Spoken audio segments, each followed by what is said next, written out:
Hi, I'm Sean D'Souza, and you're listening to The 3-Month Vacation.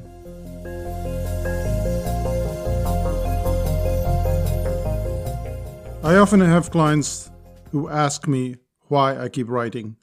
It's been a while, they say. Why don't you simply recycle your articles and send them out as newsletters? The question is so frequent that I had to go back a bit to when I first started writing and why I still write today, 22 years later. Here are the reasons. I started writing articles mainly to create a factor of expertise. Usually when you read an article, you report, or book, you find it interesting, and then you want some more. The writer becomes the person whose perspective, style, or explanation is something that you enjoy. Let me give you an example. When I was in college, I often went to the movies. And the way I'd go about it is I'd read the newspaper and look for the reviews and then decide I'm going to go to this movie or not. In college, you have a little less money than you should, and I ended up spending a lot of my money on these dud movies until I ran into this one movie critic. And I found that his taste and mine matched. It wasn't that his choice was impeccable, it was just that we had quite a similar taste in movies. In my opinion, he was my expert on movies. I'd have a great afternoon, which worked out well for me.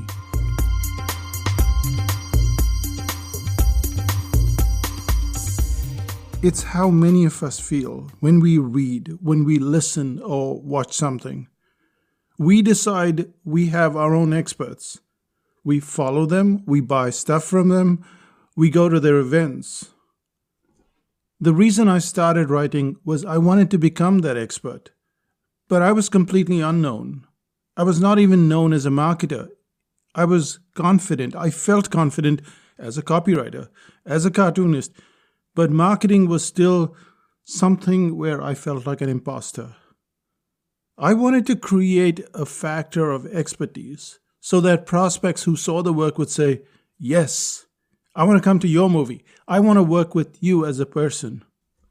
It's this alignment that you're creating where you are the expert, and you're only the expert because everybody else sees your pathway as suitable for them.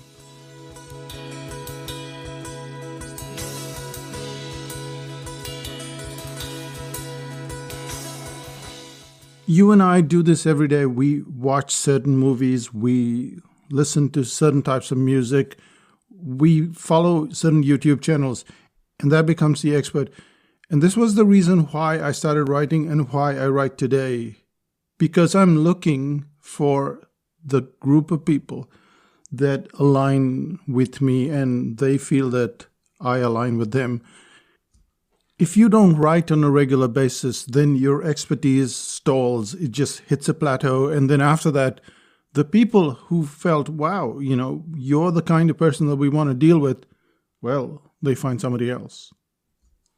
Writing forces you to become the expert simply because you have to say the same thing in 100 different ways, probably a few thousand different ways, considering that I've been writing for so long now. Every time the question might be the same, but the answer is different. And this is why you write. You write because you're exploring that rabbit hole, or you're figuring out something from a different angle, and you're writing and not recycling. Because recycling is good, I guess, but it's also where that plateau starts to begin. And then you don't have that expertise factor. So that was the first reason I started to write. I wanted to become an expert, and I haven't reached there, but I continue to write because that's what attracts clients, that's what keeps clients.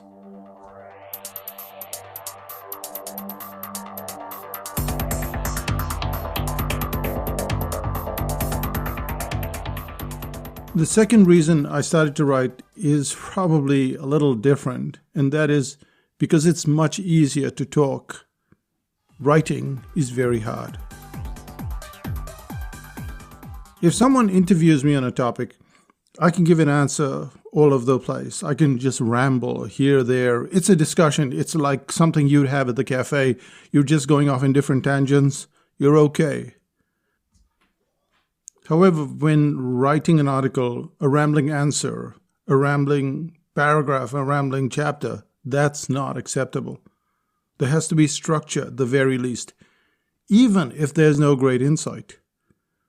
Hence, article writing forces you to understand what makes writing so difficult and so accessible for some. Writers that do well in life have had to learn their craft. They have to be taught how to put their thoughts together coherently. And that's not the main reason that you write.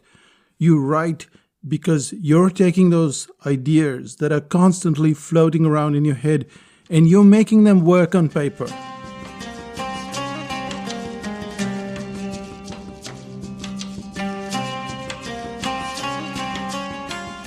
Many years ago, for instance, I was considering the idea of these concepts, attraction and conversion.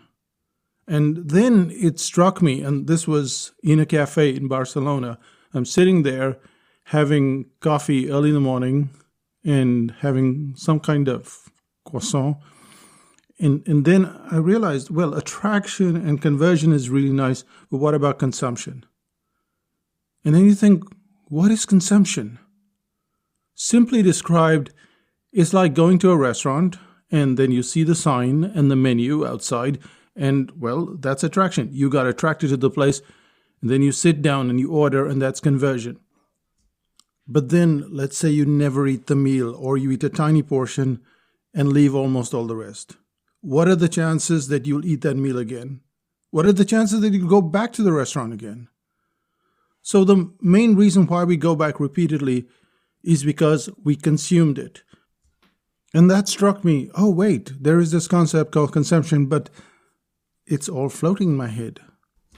I can talk to you about it, right, like I'm doing here on this podcast, but unless I put it down on paper, unless I have examples, unless, and all of these unlesses pop up, and if I don't put it down on paper, it floats forever.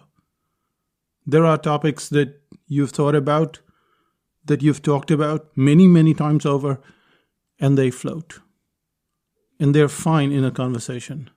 But on paper, that's when things get really hard.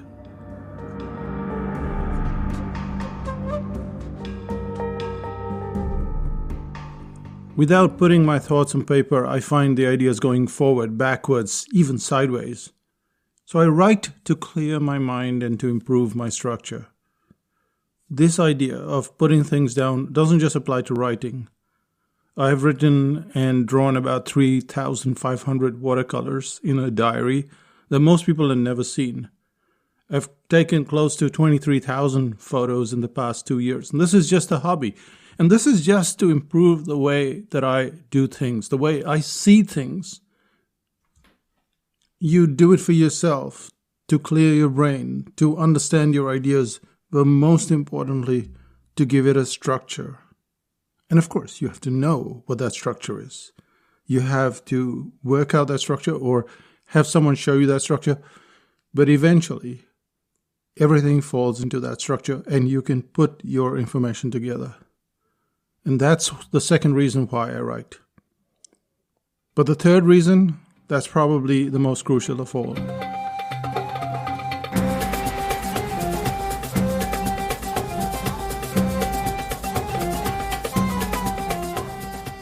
The reason why I write is to stop my work from decay. There was a time about 10 years ago when I stopped writing. A week passed, 2 weeks, a month, 2 months, 3 months crawled by. I'd look at my computer and I couldn't bring myself to write.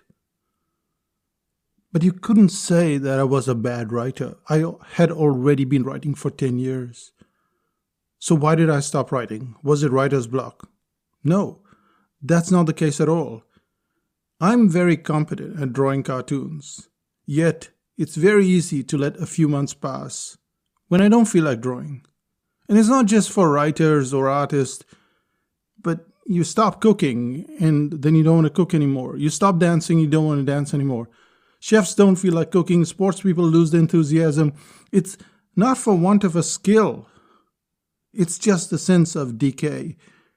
It's inertia. It's very hard to keep going if you're not already going. Because when you stop, you don't stand still. Instead, there's a feeling of going backwards. And this eats into you. You wake up every day and you think, oh, I should be doing that. And it's very frustrating. And when you get back, the few attempts are very clumsy. For me, it's very clumsy. When I finally start drawing once again, the first few drawings are really bad. The first few articles, they feel rusty. And that's when things start to move.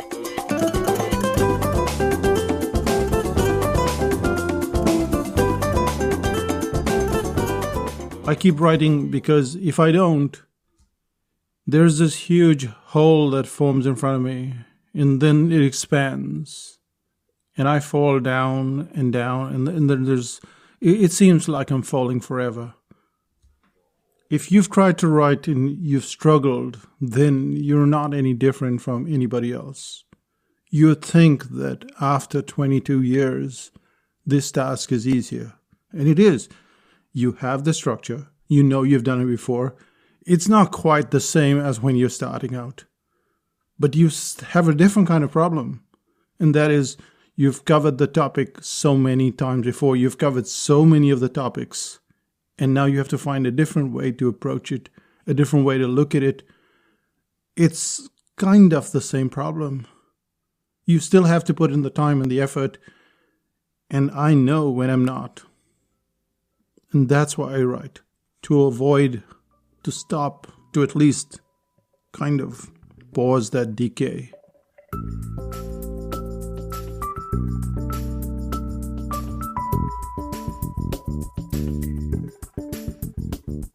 Writing is something that we all wish we had more control over. We grow up wanting to speak, to draw, and to write. Every kid wants to do this. Speak, draw, and write. Ignoring this basic need is something that gnaws at us as we go through life. It's much better to learn to write and then to write regularly. And this is the reason why I keep writing. This is the reason why I've thought about stopping, just recycling. I've thought about it many, many times over. Why do we have to do this over and over again? Why do we have to do this podcast? Why do I have to keep drawing? Why do I have to do anything that's not crucial for a basic sustenance? And that is because, yes, one, it creates a factor of expertise. It draws people who want to hear from you and want to hear from you in different ways.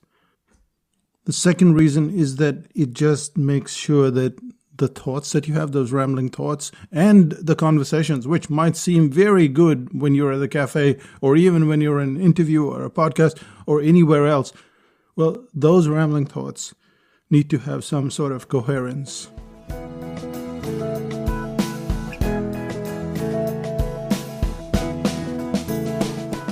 And I find that every time I write it down, it becomes coherent.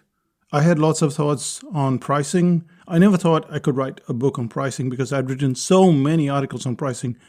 And then when I sat down to write a book, I had to put all those thoughts together. They had to be coherent. And finally, it's to avoid decay. I look back at my work from 5 years ago, and I'm not so happy with it. And I look back at work from 10 years ago, and I cringe. There are all of these errors that only I can see, by the way. When clients read it, they're fine with it. I can see it. And so that means that I'm not decaying. I'm going ahead. And recycling wouldn't do that for me. Recycling wouldn't do that for you. You don't get better. You don't get faster. And somehow something eats away at you. And you think, I could be different. I could be better. I could be a writer. And I know this doesn't just apply to writing, it applies to video making or cooking or, I don't know, just gardening. Everything gets better and faster and more satisfying. And that's why you keep going. That's why you don't just recycle. That's it from me at Psychotactics Land. I'll say bye for now, and we'll see you in 5000 BC. Bye-bye.